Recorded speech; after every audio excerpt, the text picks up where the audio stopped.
Ito ang ating itsura ng aking sidecar. Ito naman din sa may harapan niya bago siya pinturahan.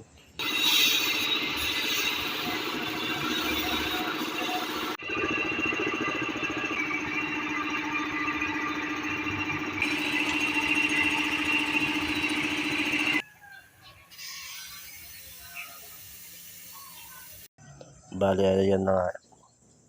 Pinapadaanan niya na yung mga lettering. Ayan, patapos na yung lettering niya. Nilalagyan niya ng design. Tapos yan, inumpisa niya na yung mismong drawing. Ayan, freehand yan. Ayun, mabubuo na siya. Ayan, oh. Puti muna. Yan na, para ng preso yung nasa drawing. Oh. Si Kapitan Turtle. Ayan, yung design niya yan. Finish niya yan eh.